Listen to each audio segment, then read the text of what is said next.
It was announced this week that Germany will be supplying tanks to Ukraine, with the UK and the US following suit. I spoke to former British Army tank commander, Lieutenant Colonel Stuart Craword, who broke down the specifics of these three types of tanks and explained the impact they could have on this conflict. The Leopard 2 tank, which Germany is supplying, and also we hope that other countries like Poland and Finland will also supply, is in many ways the sort of industry standard for modern tanks in Europe, and came into service first in 1978, 1979.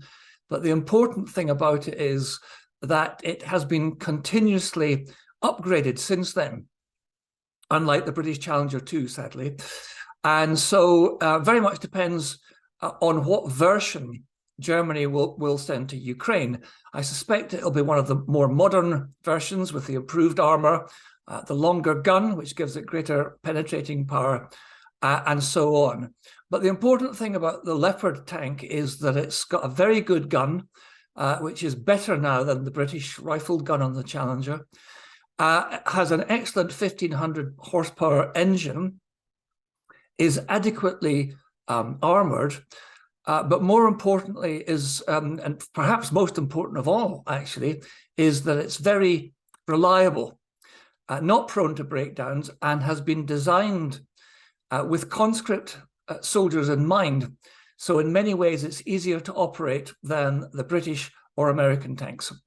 On Wednesday, President Biden also pledged over a dozen Abrams tanks, while the UK confirmed it would send Challenger 2 tanks. The American Abrams tank is very much comparable to the Leopard 2, same gun, same NATO-compatible ammunition, slightly different in philosophy, more complex inside the turret for a professional army, professional soldiers.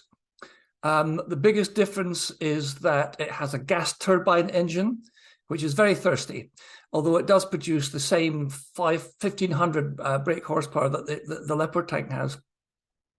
Both these tanks are armored using a version of the British composite Chobham/Dorchester armor, which appears in Challenger 2.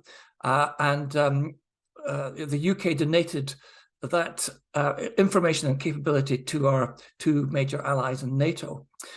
The British Challenger 2 is showing its age now. It hasn't really had any upgrades since for about the past 30, 35 years. The gun is different in that it is a rifled gun, and instead of firing a one-piece ammunition like what you would imagine an artillery shell might look like, it fires three-piece ammunition. So the round and the bag charge and the firing mechanism are all separate. That's done for safety reasons and generally works. But it hasn't been developed recently, and the German gun, as I said, is superior probably in performance now. And the Americans' tanks also mount the German guns. So Challenger 2 is a bit old, a bit slow, but probably of all the three tanks is the best protected. But we're not talking about apples and pears and bananas here. We're talking about different varieties of apples, and they can all hold their own on the Ukrainian battlefield against the Russian and Soviet equipment that both sides are using there at the moment. The Ukrainians and the Russians are both using Soviet era and Russian era main battle tanks like the T-72, T-80, T-90, and so on. The essential difference is that the Russian tanks are smaller and lighter. They have a three-man crew instead of the four-man crews in the German, British, and American tanks, and that's because they utilize an autoloader, so they don't have to have a person loading the ammunition into the main armament. Same sort of gun in their Russian case, Ukrainian case, it's about 125 millimeters, so more or less the same. Probably slightly lower performance than modern Western European tanks, but nonetheless a force to be reckoned with. The only problem is that the Soviet tanks, Russian tanks, and the Ukrainian tanks are now a bit long in the tooth, and they don't have the same level of gun control systems, computerized gun control systems, thermal imaging systems, and so on and so forth. But there are a lot of them, and of course, quantity has a quality all of its own. Despite being a major upgrade for Ukraine's arsenal, Lieutenant Colonel Stuart Craword doesn't expect the tanks to make a big enough impact in the conflict. I don't know if it's going to mark a turning point in the war, but I think it marks a turning point in Western attitudes to the war, in that beforehand they have been rather timid and only supplying Ukraine with weapons which could be used defensively.